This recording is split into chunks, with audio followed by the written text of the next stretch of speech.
Hey, everybody, we're here for a new episode of the show that has yet to be named. And if you know us, you know we're all about the high score. I'm here with Puttyman, aka Johnny Donuts 777. You could find him everywhere on the internet at Gamer Potheads or at Kendall Jenner. Or at Um, Johnny Donuts 777. yeah, you Just can find him there Google. too. And you can find me at Johnny Donuts 777. Anyways, in this episode, we're talking about Putty's favorite movies and stuff. We did this with Nikki, and we're gonna do it with Putty. Shout out to Coke. Shout out to Mimi because you keep telling me I never shout you out. Shout out to Putty. He's right here. Shout out to Mac. Shout out to Brutal. There you go. I just said a bunch of people's names. Who else? Rocco.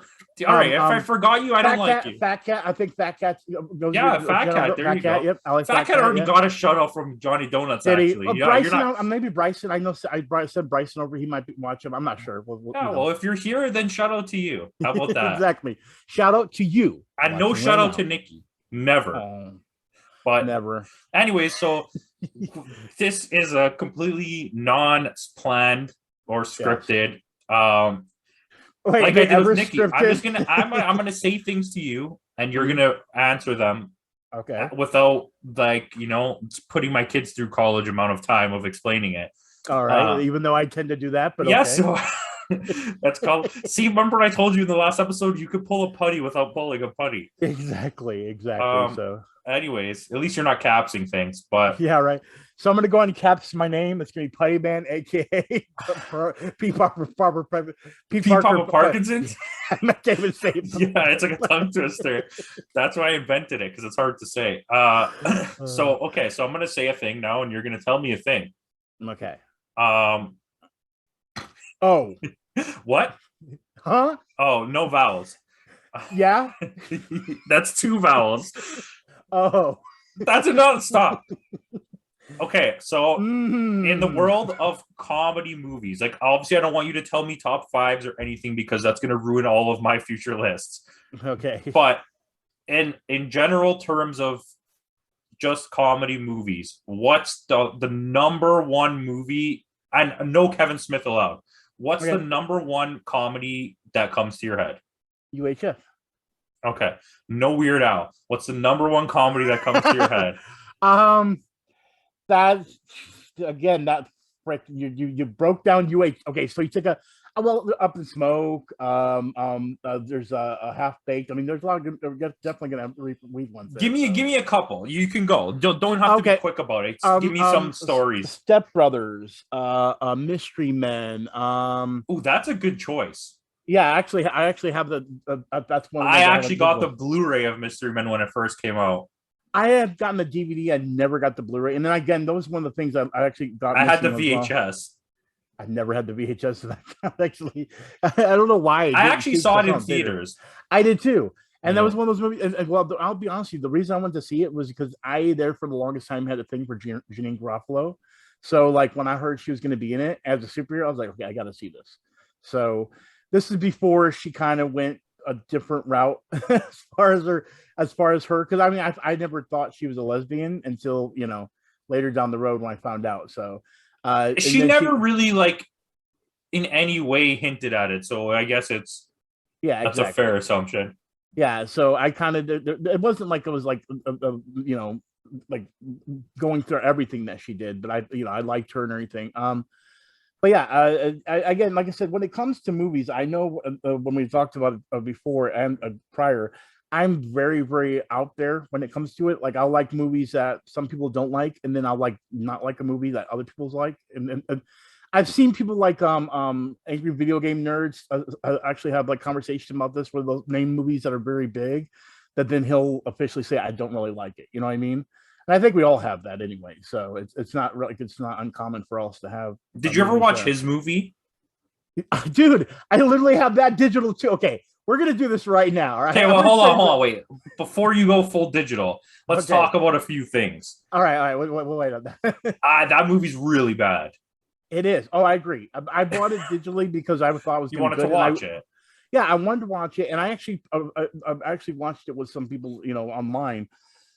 And I was just watching it. Everyone was like, "This is pretty good," and I'm like, "Okay, you're being way too nice just because I own the movie. You don't have to be nice about it. This is a pile of crap." I hate putting it that way. Like, don't get me wrong, I enjoyed it for what it was because it did have an AVGN appeal. You know what I mean? But I feel like once you leave the couch with him, it's his cinematography and his what's the word I'm looking for? His you know how like when you capture something, you have to know when the timing. His timing was so poorly done. I don't know if you agree with me on that, but I think Yeah, I listen.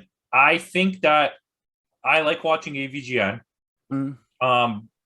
And we were gonna actually we could talk about this for a second too as well. Okay. But even as AVGN, I think it's the situation of what's happening that's funny, and the way that he just berates video games and goes off on a tangent. I don't think he has good comedic timing or anything. I think it's just everything happens so perfectly in the videos of what we're watching and him talking crap about it that makes it funny. Because like now, I don't know if you've seen the last like couple episodes or this season that's happening without James. I mean, not without James, without Mike Matei or Matei attached to it. It's not as funny. Yeah, I've noticed that too. And see, the thing is, he even talked about himself. He said sometimes he'll do the big budget ones, which a lot of people like, and then he'll do the ones where he's just sitting on the couch. I prefer the couch ones. I do too. And see, but the thing is the one thing I've noticed is I think what's making it harder for him is that he's pulling crappy games I don't think he feels as familiar. Like the last good one where he may not have been familiar with the game was Big Rig, but because that game is just so bad. That's fair. I have to agree with you. I think people are just sending him bad games and he's just putting it on the episode. Exactly. And Big Rig was the only one that I could make an exception to. But other than that, now that he's trying to get stuff that's not like something he played and knows how bad it is, it's like it doesn't have a more what's the word, personal approach for him. So for example, you know, Jekyll and Hyde's a perfect example. That one he hated so much that it's become part of his you could see it, repertoire. the Dick Tracy one, the Roger Rabbit one, that you could see his anger at those games because he played them. I agree. But that's where Mike helped a lot because Mike has played a lot of games and I feel like he could write down like this is how bad this part is and stuff, and he was reading it. But he's doing everything on his own now. Everybody's gone from him. And well, I know because he actually said in one of the videos that Mike was going off to do his own thing on Twitch and everything, which is okay. But I mean, even at the same time, like he even said himself, he's got kids, things have changed, and it's understandable. I'm not mad at him for it, and I'm happy he still kind of does it. But at the same time, you do have to realize that hey, it's not going to be the same quality as it was before. There's not really much shows in the world that end up being better quality as they go along. You know what I mean? I mean, we even had that conversation before when it came to like South Park. South Park is one of those shows that may be a little bit different than everything else, where it actually gets better as it goes along. But even then, I feel like even South Park is starting to lose its edge because South Park. My thing with South Park is I don't agree, but I understand because the direction it's going now is so up to date with everything that's happening right now in the world that if you're not watching it right at that moment, then you might not remember what's happening, or if you're not watching the news today, you might not know what they're talking about even. So I can fully understand why some people are like, it's for me, it feels the same. American Dad has gotten better. I mean, there's a few shows. There's not a lot. You're right. There's not a lot of shows. Yeah, well, that's my whole point. Is like, even though I was still like, it's like we haven't had that conversation when we're talking about Community. Once Donald Glover and all them and Chevy Chase left, it really went downhill. I still gave it its love because there were still hints of stuff that made me love it, and I definitely know that the nostalgia feel of loving the other episodes made me want to stick with it, and that still tends to be the way with other shows as well. But there's sometimes where you're running it till the wheels fall off, and sometimes you need to just stop. And there's again, like we had the prime example is like, I still watch Family Guy when new episodes come out, but I definitely, when I watch it, I go, this isn't as funny as it used to be. And then then they'll go and do a joke they did back in the day, and I'll be like, I remember I used to like that's funny. And it's like more like I'm laughing at the old episode being redone again and just thinking about the old episode instead of thinking of that. So it's kind of like you're using nostalgia to make me laugh over something. I'm actually laughing at the nostalgia part, not the actual what you're doing on the spot. So for people that are new that are coming in, I can see why people are like, Family Guy's stupid. I don't see how people love it so much. It's because you weren't there at the time when that was good or when it made sense at that point. You know what I mean? Like the Okama Game Sphere episode of South Park. You know what I mean? It felt like it had that whole Xbox appeal and that whole thing where they were stuck in it. It was a time frame when it was perfect for it. You know what I mean? The Black Friday episode where it was fighting over the PlayStation 4 or the Xbox One. That's a great episode, and it appeals to so much, and it was so relevant at the time of when it happened, right? Yeah, because it had the Game of Thrones feel too, and Game of Thrones was huge at that time. So using both of those. Then you also have the Lord of the Rings episode where they have to return Backdoor Sluts 9. Yeah, I know. I love that one. I mean, South Park is a show that even if we don't agree that it's still good now, it was good for far longer than anyone thought it would be. Exactly. It made it 15 seasons strong without any error. Like there's seasons in between at points where I'm like, I don't really like this one, I don't really like this one, right? But I like having the ability of a show that's been going for so long, that's been good for so long, that I can be like, well, I don't like this one specific season. When you have a show like Community where it's like it's only 6 seasons and you're like, well, these 3 are 3 of the greatest seasons ever made in TV show history, and then everything after that is not good. Well, it's still like season 4 gets worse, season 5 is not good, and then season 6 gets better. But see, it's funny how we talk about that. Yeah, and I agree. Season does get better that way. But what's really funny is we sit there and talk about how the seasons get worse. But then at the same time, as I talk about it, those older seasons still have better quality than a lot of shows that come out in the world anyway. Yeah. So it's like, it's one of those things where suddenly when you hear one person say, oh, I didn't like these seasons, people then determine it as, okay, so you don't like those at all, you'll never watch them. It's like, no, that's not what I mean. I'm just saying that they're worse than the other ones, but they're still better than a lot of other shows out there that exist at the time, and that's why I still watch it. It's like the whole Family Guy syndrome. Family Guy isn't as good as it used to be, but there is sometimes when I watch it, I'm like, oh, they actually did a good episode this time. Those last 4 episodes, yeah, I'm not sure how long the runs are now. I would say it's still like 20 episodes a season for Family Guy. Yeah, there's a solid 4 to 7 really good episodes in every season. The rest of them are not even terrible, but they're just not as good and consistently funny. And like we talked about this before, Family Guy deals with a weird amount of dark subject matter now that's not funny. It's like it's not even because it's edgy, it's just not funny at all.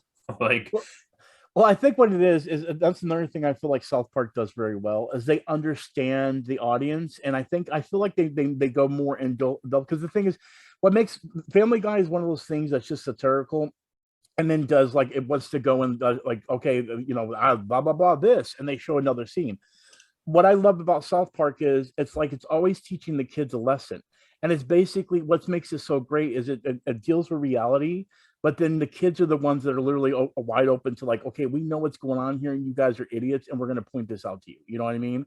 And the problem is a lot of shows don't do that. They don't. They're like, oh, this is stupid, and then it ends. It's like, can you explain why it's stupid or why we're making a joke about it? And South Park is really good at doing that without being overly educated, if that makes sense. You know what I mean? South Park is tries to just point out things that are bad that a lot of people miss, and you don't even necessarily have to understand what they're trying to get across to find the show funny a lot of times. But I mean, okay, so we're way off. Movies. We got Kevin Smith comedies, and then UHF. We know that. And then what was the one you said? You said Up in Smoke. Up in Smoke. I said. Open your thing. Open your thing. Okay. So the thing is like I said, this is where things get a little bit crazy. So here's the movies that are in my collection. All right. And I actually did them in order of the generation. So you'll see stuff in here. You're like, what the heck? And it just has more of a personal feel. But when we talked about comedy, I have UHF, I have Friday, I have Mallrats, Up in Smoke. And then of course, Half Baked and Mystery Men. But then stuff like The Wash. No one likes The Wash. Who doesn't like The Wash? I know a lot of people that do not like The Wash. Eminem is so funny in that movie. I know, so great, and he doesn't even get credited. Okay, let's talk about that for a second. So, in terms of The Wash, I'm gonna just be straight up honest and tell you that, I like How High, okay, and I like Half Baked, but The Wash is easily in a category with those two movies. Yes. Exactly. Those movies are not that good. People over appreciate those movies and underappreciate The Wash. The Wash is pretty funny. Yeah, well, that again, that's exactly what I'm talking about. It's in that same category of again, Half Baked, How High, and those kind of movies and everything. But I think the reason is because Half Baked and How High are one of those movies that they put smoking front and center. And the problem is the Wash doesn't do that. It's basically just about there's not even really a premise to it that points out in that The situation. Wash kind of feels like the third Friday movie. Exactly. Like I'll be honest with you, I love because if you like I said, you just saw my list. I had Friday on there, but I don't have Friday or next Friday or Friday after next. And it's not because I don't like those movies, but once Friday was done, I felt like it was one of those things where they kept on trying to keep going, and it was a series, but I wanted something different, and I feel like The Wash gave me that. You know what I mean? It gave me what Friday gave me, and things like Friday's a lot better. Oh no, I agree. I'm not saying just The Wash is better, but it was what it gave me after that. You know what I mean? Because it wasn't for Friday, Half Baked, How High, The Wash, I would have never paid attention to those. Heck, I still to this day look for those gems and will add them to them, like that movie with Wiz Khalifa and Snoop Dogg.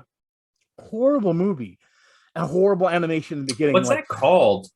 I have it right here. It's actually called Mac and Devin Go to High School. Yeah, and it's not that good of a movie, but I think the reason why it's one of those things that I actually still put it in my like catalog is because when I have those movies when I want to laugh, and see the reason those are there also is when I want to have those times to have a little 420 moment and then watch a movie. Those are the movies I bring up. You know what I mean?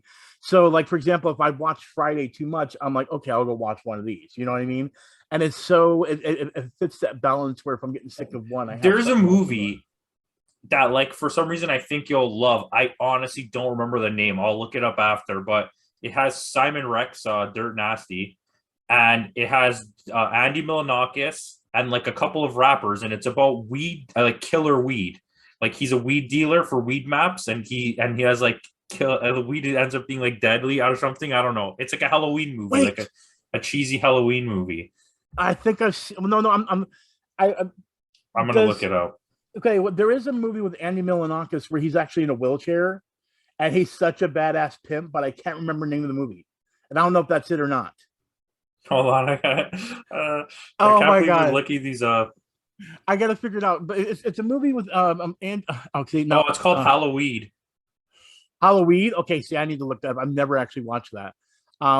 Here, let me look up his IMDb. The movie I'm trying to think of has him in a wheelchair. Oh, Jay's in this. Jason Mewes is in this movie. Is he? Okay, now I definitely have to watch it. Okay, it is actually no. It's actually Mac and Devin Go to High School. Oh, he's in that movie, and he actually is in a wheelchair. I honestly tried watching it because here it was on Netflix. I don't know if it was a Netflix exclusive here, but it came on Netflix the first day when it came out. It was on Netflix. Yeah. And I tried watching it so many times, and I'm not even saying it's bad. I fell asleep every single time. So I've never actually made it through the movie all the way. Well, here's the reason why. And it's so good being a smoker or something like that when that situation. In the beginning, there's an animated joint. And that is the most boring part, but I feel like it's there just so you have time to actually roll your joint. It probably is. Yeah, because I feel like that's what the movie does. They put him in there, explaining the movie, so you can actually roll your joint, and then by the time you started smoking, then the good parts actually start coming. All right, so we're gonna. Okay, so I'm gonna ask you another question. Yeah, no context. You just got to answer as fast as you can. So you cannot pick Deadpool or Deadpool 2. As someone comes up to you on the street and says, tell me 3 superhero movies that I have to watch. Oh wow. X-Men 2. That one, I don't know why that one always comes up in my head. Of course, Endgame. Endgame's always going to be in there. And Ninja Turtles. I know people I can't even be mad at that list. Like I legit can't. And the thing is Ninja Turtles was the first thing that popped in my head, but I was trying to think of other things. I was like, just say it. Just say Ninja Turtles. Because a lot of people don't realize it's based off a comic book. And it's one of those movies that I know we had a conversation about in the past, about a future list that we're going to have and everything. Ninja Turtles, this is how it was with me in Ninja Turtles. I was so obsessed with it that I actually got to meet the guy that played the martial artist that played Leonardo in the third movie. And what happened was my mom had to buy the VHS for me twice because I played it out so much. I have that movie still memorized to this day. If you start the movie, I recite every line, and I haven't forgotten it. I literally have tested this like 2 months ago, and I still have it. But I used to sit there when we didn't have pizza. We had a toaster oven that had one of the doors in the front. I would go and get pieces of bread, put ketchup on it, cut pieces of bologna into circles, and then just take pieces of cheese and strip it on there and make my own pizza. I wish you never said that. I wish you never told me that. No, this is what we used to do. We used to get English muffins and put tomato sauce on it and cheese and put them in the oven on a tray, and we would eat them as pizza. Yes, that's exactly what I did. And I would sit there and eat them like they were, and I would actually cut them in half so they'd be like triangle.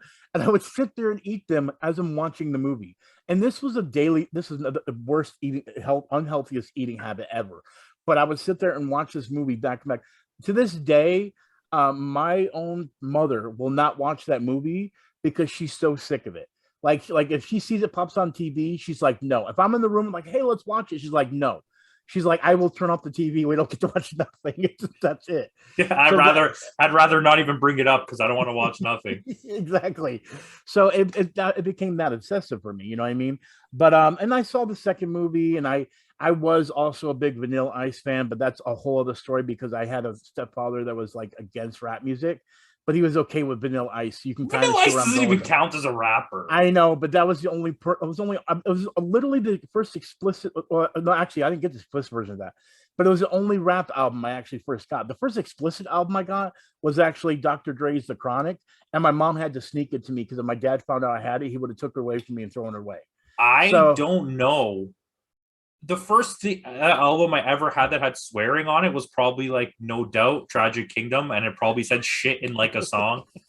I had that album, and I remember the day I bought it because I was living in a me and my mom actually living in a hotel. This is like a sad story. Wow, thanks for bringing up the sad stories, guys. I don't mean, but anyway, but I was living in a hotel with my mom, and we could barely get anything. And I remember that the album had just come out like a week ago, and we had gone to a store to pick up some stuff, and she could see like I kept on staring at it, and she felt so bad for me that she goes, all right, I'm buying it for you. And I thought we couldn't get anything. She goes, you've been wanting this album so badly. The single came out. Like I was obsessed with it. So Tragic Kingdom is like, just like Ninja Turtles. I know every single song. Yeah, it's a good album. It's probably the only album of them that I like, to be honest. But I do like Return to Saturn. I felt like that was a really good album, and it was misunderstood. But they kind of changed up they became a lot more like reggae-ish later on too. That's when they did what is it called the Friday, I can't remember the name. But anyways, my first rap CD I ever got was the Dr. Dre, the second one, 2001. Chronic 2001. And my parents never gave a shit. Like I don't know why I stopped swearing there. My parents never gave a shit, and my dad was like, "That's what you want? Yeah, okay." At that time I was probably like 11 or 12. Well, I'll be honest with you. My stepdad, it was not my real dad, but my stepdad was actually racist. That's the reason why I ended up. Wow, thanks for Putty Exposed. That's the name of this episode. I'm not actually. I'm not. No, I meant like you're telling us everything. Like, no, I get it. It was like you're naked. Yeah, right. Well, there's a lot more to me in my life as it is. But anyway, that was the basic thing. Was he would not allow me to have any kind of rap album in the house. So like when I was around 13, 14 years old, my mom was the one that snuck the album to me, and she threw it to me because it was towards my birthday, and she threw it to me and she said, "Don't tell your dad." And I look and I flip it over. It's a cassette tape. I flip it over. It's the Chronic with the explicit thing on the corner of the cassette tape. And like I flipped out, and she's like, "Shh, quiet." So I had the funny part was I have it loud, and my mom would be like, "Turn it down. Your dad's in the next room." I'm like, "Oh, sorry." Well, literally, you're really old, and but if I'm telling the truth here, like at that point, I had all CDs, but nobody had CD players in their car. So to play music in a car, I had to take the CDs and record it on the cassette, and then bring the cassette with me everywhere that I went. Because you mean you didn't have the little cassette thing that plugged in, and you plug it into the headphones? No, so jack? you know how you have You know how you have like a CD player in your house that has like two speakers and then a CD player with a cassette Yeah. player? You play the music on the CD and you record it. You can press record and record it onto the Yep. empty tape. So that's what I would do, and I would just take tapes with me everywhere. And when we went in people's cars, I would put the tape in because around here at least CD players weren't in cars really until like the mid 2000s. That's when Yeah. every car had a CD player. Yeah, well, that was the thing. I actually, when it came to the CD, I didn't have a CD player right away either, but I had the cassette hookup where you hook up the cassette and had a wire that stuck out, and it would actually connect to the headphone jack of your portable CD player. So you literally can play any CD, which of course really was bad if you had a car that shaked a lot and it didn't have Oh, you're like the talking shock about protection. that thing. Yeah, we use that. Yeah, We used to use that even till recently to play like music off our phones. We would plug yep, our phone into the tape thing and put it in the car because all of yep. us had older cars until like not too long ago. Anyways, we're way off topic again. So you picked three superhero movies. What's so by the way, on your list, I saw a cult movie, a good one. It was at the very bottom on the right. Here, hold on. We'll look at it again to see it. See what you're talking about. So you said at the bottom of this one, or No, at which the one? very bottom on the right. This one, actually, really? Yeah. I have so much history with that movie. That is the definition. That is the original definition of a cult movie. That's like where it all started. UHF is also one. Yeah. See, here's the thing. That's the reason why which we're going to get into cult movies. Rocky Horror Picture Show. Actually, the first time I saw that movie was not on TV, not anything. I actually saw a live showing where they did the interactivity. So I'd never seen the movie before, and it was, of course, with the girl, and she introduced me to it. And well, not even just because of the movie or the interactivity. That whole night was amazing. That's all I'm going to say. You're such a perv. But that's what, I'm not going to lie. That's what made me fall in love with this movie. There's so many things that happened that day that when I go back, it definitely gives me some nostalgia. It also is just the way that it's interacted with by people is something that I don't think I've ever experienced. I went to watch it once and everybody was dancing and dressed up and like singing. And I was like, okay, I didn't do it, but I was like, okay, whatever. Well, here's the thing. And we'll get back to the list in a second if you want to, but, the big thing I loved about it was I found out moving around Allentown, Pennsylvania, and of course where I am here, right where I live now and I've been living now, is that it's different in different areas, the way they do it. So for example, in my theater, they would show previews. So for example, they would show Pee-wee's Big Adventure trailer. And what you had to do is literally everyone had to get up from their seats and run around the theater until the trailer was done. Because you were basically running around chasing Pee-wee in the theater. And then they would show the sequel trailer and everything. And like during certain points, we had to like shake like we're being electrocuted when they were talking about shock therapy. So it was little things like that that they didn't do in other theaters. But when I first saw it, they did it there. I actually didn't know, like the theater I went to, they would pull you up on stage and actually do some inappropriate stuff if you were a virgin to the show. And then I found out in other places they didn't do that kind of stuff. They did different stuff. And that's what I loved about it is that like you said yourself, it's a cult movie that has a cult following. But what makes it so great is each individual theater has their own miniature cult thing. So they'll do the stuff that's happened in the movie. They'll reenact it on stage, but then they have all their own side things they'll do that's only for that theater. And I think that's what makes that movie so special. You know what I mean? Is why it has a big following like that. So I had to put it out there. It also has great music. Yeah. And Meatloaf. Definitely. Yeah, actually, so the second theater I went to, Allentown, Pennsylvania, I guess you played Meatloaf. Only 2 shows. You did? Yeah. I had to be on stage. I mean, you do look like a loaf of meat. Well, I actually had my face trimmed and everything, but yeah, I was lucky enough to get to play him twice because I was filling in for somebody, and it was fun, but it's exhausting. So I was like, after I did that, like, do you want to continue filling in? I was like, nah, I can't do it anymore. This is exhausting. This is tiring. You know what I mean? So. But I actually play 2 roles because when you play the role of Meatloaf's character, you also play the role of the narrator, and it was tiring for me. I mean, I'm a big guy too as well, but it was fun, but it was tiring. I like being in the audience, to be honest with you, but yeah. All right, thank you. So no Kevin Smith choices. Okay.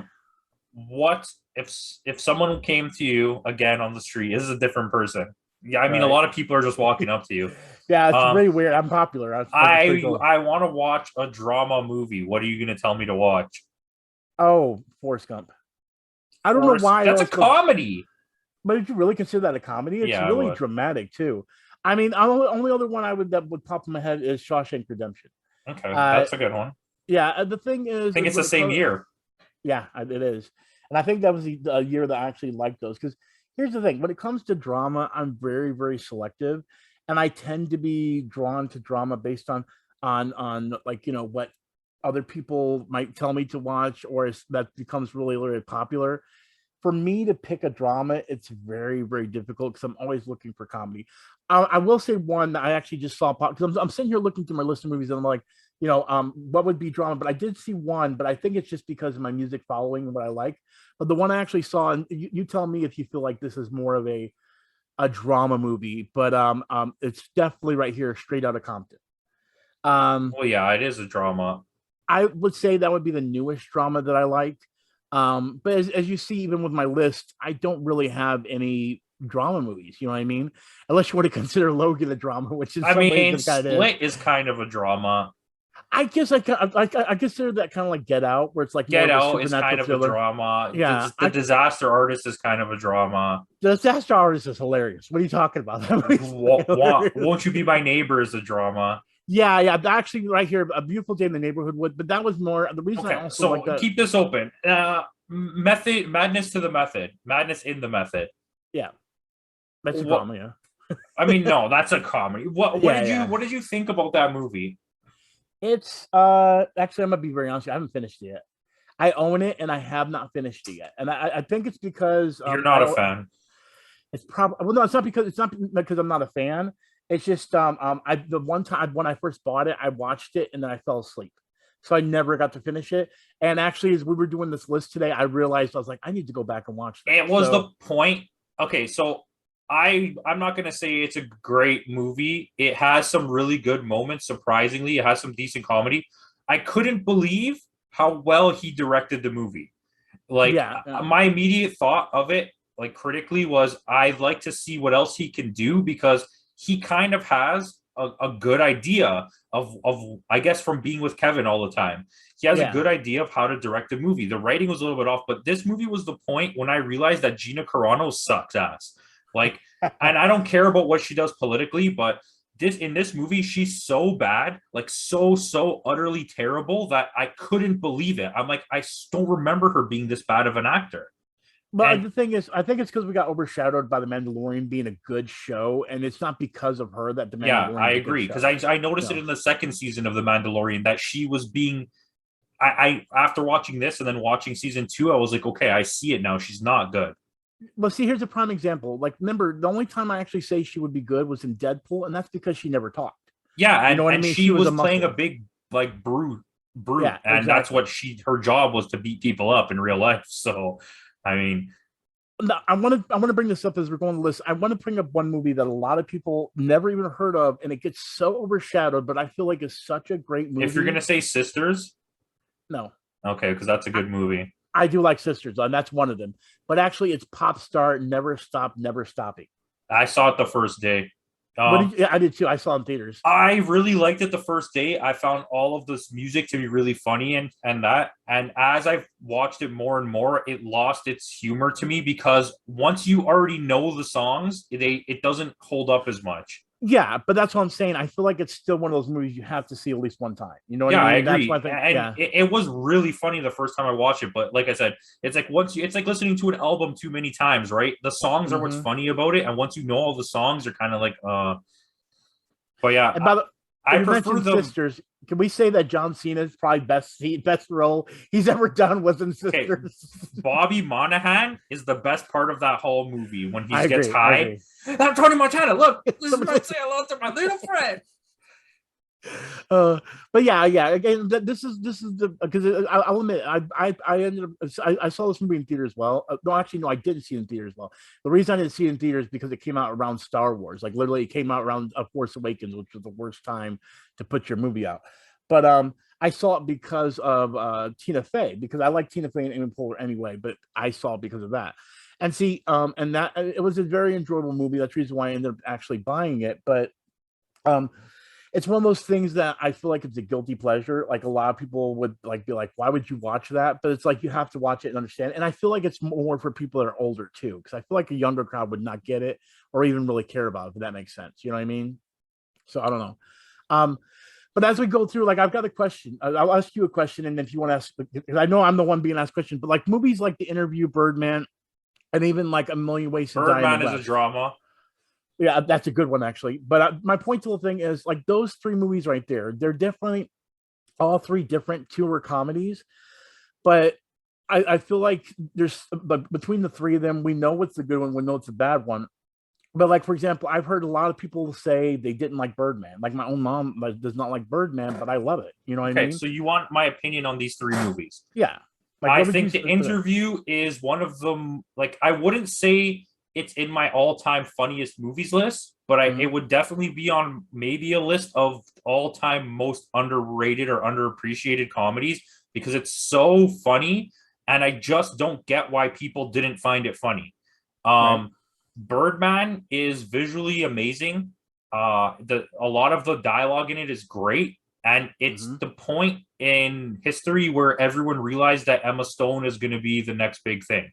because her acting in it is like next level. Yeah, Um, actually, I didn't expect her to be that good in that role, A to be Million honest with Ways you. to Die in the West. I think Charlize Theron is the best part of the movie. Her or Giovanni Ribisi. Hmm. But I don't really like it. Okay. I can watch it though. It's not a movie that I can't watch, but it's not like a go-to movie for me. Well, remember how we made the tier list and we're talking about stuff? The reason I bring that up and everything is because when you look at stuff like Man of Steel, A Million Ways to Die in the West, Man of Steel gets a lot of praise. I just still found out it's odd. Like I saw IGN posted on Instagram. Yeah, that was their Um, number one choice, I think. yeah, and I was like, what the heck? Like, I love the movie. I'm not trying to say it's a bad movie. Definitely based on all the DC movies that come out, it's definitely better. But like, it's I feel like they gave it way too much It's praise and missing wanted to. so much. And this is the thing I have with IGN and a lot of people online. And hate me if you want to hate me online people, but I mean, I understand that people like things that visually just look cool. Yeah, You get caught up in the visuals of it. But I'm one of there's those no people. Yeah. story to this movie, and any Mhm. aspect of story that exists is completely stolen from Superman 2. It's and there's no character development. There's literally nothing here. It's a hollow movie where Superman has no character. He's just a brooding guy who never talks. Like, he's not Batman, he's Superman. I don't care Yeah. if you didn't need to make it a lighthearted movie, but just there's nothing there. And it's the way I feel about Justice League. Yes, the Zack Snyder Justice League is better than the original Justice League. I And agree. I personally like it. If you came to me and said, do you like this movie? I will say, yes, I love this movie. I Yep. love all the things about it. But do you think it's a good movie? No, I do not. I think there's so many flaws to it. Everything he put together at the end was so like last minute winging it. Like, the graphics look so bad in some of the scenes. The writing for some of the scenes is awful. Yes, Cyborg gets more development. And do I love the development? Yes. But does any of Hmm. it really make sense? No, not really. And it looks like shit. But Well, let me jump in and just say this. Like, that's the prime example with the whole Man of Steel and everything. I am a visual fan. I like seeing the visuals, and that gets me excited when I watch a movie that I tend to forget about plot and things like that. And that's probably what's happening, especially nowadays, is I'm giving things, even like in my own reviews, higher scores than they deserve because we are at a saturation where it is just visual and not plot oriented. But then at the same time, I think what's really a problem, and that's why there's high praise for some comic book movies, and then not for other stuff like Joker or The Dark Knight and everything, is that there's plot and then there is the special effects. And the problem is, and this is the reason why even the Academy Awards and the Oscars, I don't care about you guys anymore because the thing is they were always talking about movies like like they even joke about it in James Bond Bob Strike Back, the piano or crying game. They will only give praise to the those type of movies. piano or the crying game. Crying game, exactly. They only give praise to those type of movies when it comes to the Academy. You know what I mean? They never ever really look into stuff that are fantasy driven until like Lord of the Rings came out. But that's the whole point is we are now in a saturation of just superhero movies. And I feel like when it comes to the Oscars, they need to look at it and say, okay, sit back and don't give it because it has visual effects, but at least do consider things like, again, Joker. That should have gotten way more praise for what it was than anything else, but it It didn't. got nominated for enough things that I was already surprised by it. Really? I mean, and I feel like it did we've more. seen praise twice for a Joker character. Yeah, but that's why I feel like the Joker thing is the only thing that gets praised. They never ever go look at, like, for example, like if we're doing comedies or something like that, let's say the comedy category, why wouldn't something like Guardians of the Galaxy be in there? Maybe it's not as big as some other Well, comedies out okay. there, but do you get what I'm saying? Like, I'm not saying, I'm trying to use I an have example. to agree with you to a point because I think that there should be more categories, but the Oscars try to be are like highbrow. So Exactly. they are going to say you want to win an award for comedy or musical, you can win at the Globes because they're lower than us. That's where you're going to win. And I mean, I do think there should be a comedy thing, but I kind of disagree in terms of like I don't think anyone in any Marvel movie should be getting nominated for best anything. But there should be a comedy category. Right. And I could promise you, if there is one, that Marvel won't win anything ever. No, but I'm just saying, but the problem is sometimes when I see what the Academy puts in there, even with comedy, it's always like a comedy, but it has to have some kind of heartwarming moment at the end. I Like, it mean, doesn't feel like, you get what I'm saying. I don't. yeah, I but if understand. you look at the way that they're doing it, like I said, they're not picking it because it's a comedy. They're only picking it because of the rest of the movie. Like they Well, didn't yeah. pick Goodwill Hunting because it had funny parts. They only picked it for like the drama part. Well, yeah, but that's Goodwill what. Hunting 2, hunting season. I'm sorry. I'm about to quote a line, but I literally just because I wanted to. I was trying to remember what they chanted to each other when they were trying to get pumped up and ready, and I cannot remember the line at the moment. But uh, I just had a brain fart on that one. But uh, uh, uh, see, now I just lost track It of what I doesn't was going to say matter. We're next. back talking about Oscars. I know, but anyway, my point to the whole thing is we would always watch the Oscars and get excited about it because there was movies in there that we saw and that we loved. But then as I got older and I realized, okay, the times are changing. You know what I mean? And again, I understand that you want to have good plot because like I saw what is it called was it called The Mary Story, or it's one of the movies in Netflix that Marriage had Story. Marriage Story, and it's a very fucking good movie. Like, it's a very good movie, but at the same time, there were times I felt like it kind of dragged on. You know what I mean? Like, you could tell it felt like it was Oscar bait, and that's what makes me kind of frustrated about sometimes when it comes to movies. Is sometimes you just want to go to a movie, have fun, and that's where these superhero movies and some of these comedies come in. It's just you go out there to have fun. You know what I mean? And then of course, but the thing with the Oscars is it's always been older people that have respect for what it is, or what came to be when it came to movies. But unfortunately, times are changing. So I feel like there has to be an adjustment when it comes to that as well. You know what I mean? And I think that will eventually happen as people get older and the Academy ends up, growing with the people that are like my age and older. That there will be a change, but there's always going to be what I call movie aficionados that feel like the drama and the plot is always going to have to be, because plot, I understand it's crucial to a movie no matter what, but that it has to be number one when it comes to being a good movie. And yes, I understand that everything has to make sense as it goes along. You know what I mean? If you have plot holes, that's a big problem. But then there's sometimes movies that have good acting.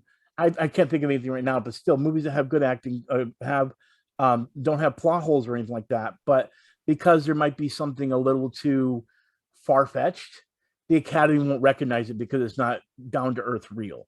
And the closest they started changing that with Lord of the Rings, but then they stopped. You get what I'm saying? But here's the And thing Lord of the Rings too. didn't even feel like it deserved it. And here's my thing too. Okay, so where I'm gonna this time I'm gonna disagree with you. Okay. I think that it doesn't matter how old or anything for me. I think that the movies that get nominated, because not always the right movie wins, but Yeah. the movies that get nominated are generally the best movies that came out this year, which deserve it. We shouldn't be choosing movies because they make us feel good at the movie theater. That's not the best movie. There's a difference between like a movie that's a good time and a movie that's actually good. So just because like John Wick, let's say, everything about it is pretty seamless and it doesn't really have a story going, where it's just like what you're saying. But like, does that make it as good as Marriage Story? Not even close, because the directing and writing alone in that is better.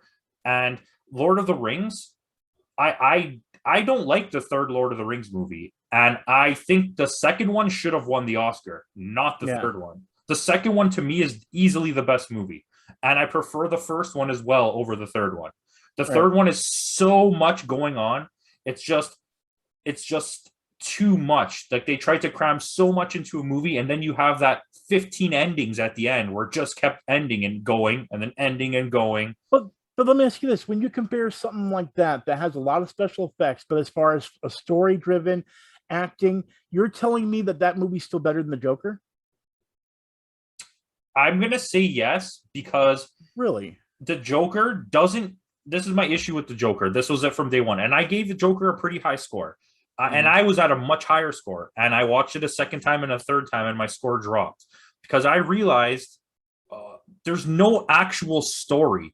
Like there's no A and B, there's nothing. It's just a character development, which is good. That's why I still have a high score for it. It's good acting and there's a good character development, but the story doesn't go anywhere. It's literally a pointless story. It's just the unfolding of him as a character. But like for example, a Marriage Story, we see that there's the plot of them being married and then divorced, but then after the divorce happens, and there is this scene where they're struggling, like he feels like she's attacking him, but like then I feel like the story falls off, and there's nothing cohesive, but it gets so much praise, and I'm like, I feel like the story was towards the beginning, and then towards the beginning to the middle, and then it falls off towards the end. It's such a like I can't even think of a way to put it. It's such like a heartfelt, realistic story being told from a guy who lived this. This is his life story. He's telling you this is what it was like when my parents broke up, just told in a modern time. And for that reason, it's like you put pen to pad and you did this. Joker literally took a character from a comic book that already has origins, and then took King of Comedy and Taxi Driver and just put those two movies together and inserted the Joker as the main character. It's not a DC story, and it's not an original character. I understand that, but you have to also understand, again, it still got nominated. Right, no, I know. But like, did you think it was going to win? I actually felt like it should. I felt it deserved it, because that's my thing. This is where, like, when you see a Lord of the Rings movie win, okay, and then Marriage Story, but then Joker not, there's something wrong in between there. Do you get what I'm saying? Like, to see the Lord of the Rings win, but then but then like the Joker not, and then like I'm like, okay, so they're finally going on to the spectacle of things, but then they don't between when it comes to Marriage Story and the Joker in that way. You know, it's like what makes me so aggravated, and that's what makes me so aggravated about the whole situation is if you're trying to be cohesive about everything, it always seems to be when it comes to winners outside of, again, I always bring up Lord of the Rings as the exception, but it's always about something that gets to your heart, that's realistic, that appeals to you in that way. But then it's like, well, we can't go outside the realm. But then when they did, they picked Lord of the Rings. But this is my thing for you. If you're going to make this argument in which you're making, and I'm not saying it's like a bad argument in any way, I understand what you're saying, but look at movies that won, like Green Book or Crash or I've never Forrest seen Green Gump. Book. None of those movies should have won Picture of the Year. None of them. I actually agree. That's what you should compare it to. You're telling me that Forrest Gump was better than Shawshank Redemption and Pulp Fiction? No, I never said that. But that's what I mean. But that's my whole. But that's still, again, the reason I use Marriage Story is because it's the most recent one. A lot of people have seen Forrest Gump and all those, but I use Marriage Story because Marriage Story has very good acting.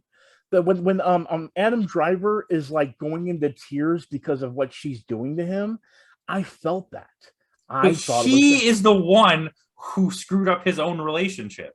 No, I get it, but I'm saying as far as his acting, I get it. And the yeah. acting is great. The dialogue is great. The story is good. It drags on a little bit too long. That's why I wouldn't say it's a perfect movie, 100%.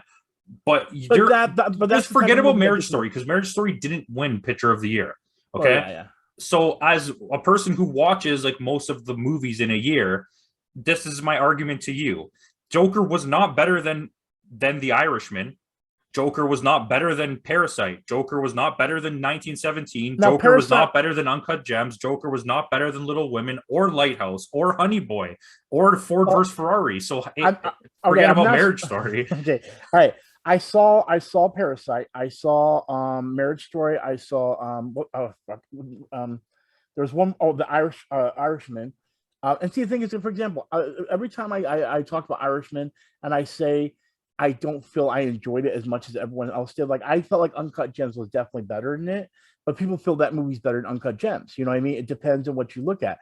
I enjoyed the movie, but there's definitely more that I enjoyed. I feel like because of the mobster mentality and just the way the movie is, that again, that it falls under the thing. Like, it feels like, for me, and this is just how I feel, that's always one of those movies that's an Oscar bait movie, because all those big mob movies, not all of them, but I'm saying if it has a good actor in it, because the thing is, that's a typecast thing.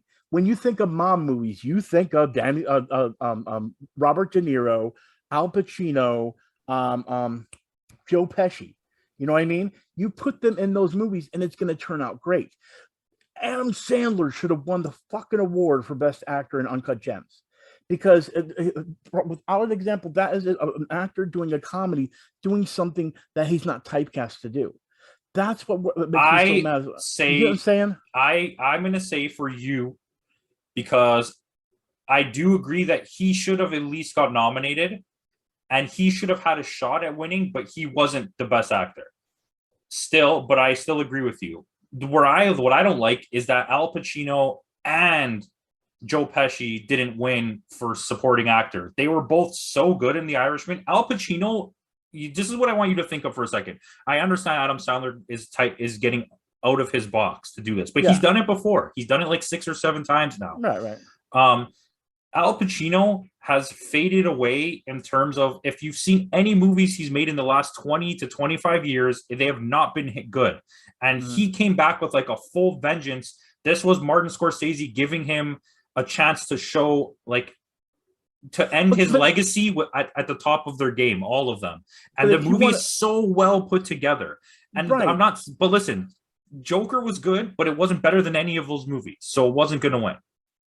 But again, I'm using a Joker example because it's the closest we've got. Okay, I can't think of anything at the moment, but again, it's one of those things where that role was made for him because that's what he is as an actor. You know what I mean? Prime example is this: Robert De Niro. Was it not bad Grandpa? What is it called? That Grandpa movie he did, Angry Grandpa. The one was really weird. Isn't it? It's called Bad Grandpa, isn't it? No, Bad Grandpa's the one with Johnny Knoxville. I know what you're talking about. Anyways, yeah. I can't think of. You could tell, or prime example. What was the one by Adam Sandler? The one that had Joe Pesci, but Al Pacino, Al Pacino in it. You know what I mean? That's his best performance of all time, Dunkachino. Okay, listen, I know the joke in that, but you see what I'm saying? You can't see Al Pacino, you can't see Robert De Niro, you can't see them doing any other role than those roles. So it feels like they get rewarded for something that they're familiar with, and it's understandable. But then it's like, it comes easy to them because that's the characters they put off. That's what they were put out there for, and necessarily because they can't really do anything else outside of that. You know what I mean? The prime example I could say when it comes to an actor that switched himself so quickly and did a successful job would be Tom Hanks. Tom Hanks went from comedy to drama and did it so smoothly that he can do anything and pretty much be pretty this is a thing too where I don't like about Tom Hanks. Okay, and he did do a lot of dramas peppered in, just people don't remember them. But his turning point was Forrest Gump, of course, when he realized that he could do more than just be a comedian.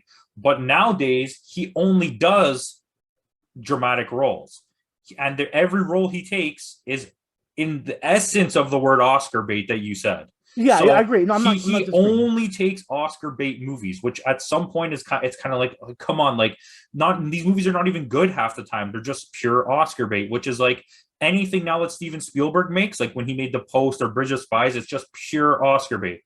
Hold on. I need him to do comedy again. Tom Hanks's comedic timing is so good. I get Joe Dante back and bring him back. Do Suburbs too. Do The Burbs too. I think the reason why I don't need it as much back is because I'm also a very, very addicted fan of Saturday Night Live, and that's where he fills in his comedy feel. He always comes back to do SNL to host it, and that's where he gets his fill of comedy. You know what I mean? And so I get my feel of Tom Hanks' comedy version of that as well. But I agree. I would love to see a new Tom Hanks comedy movie.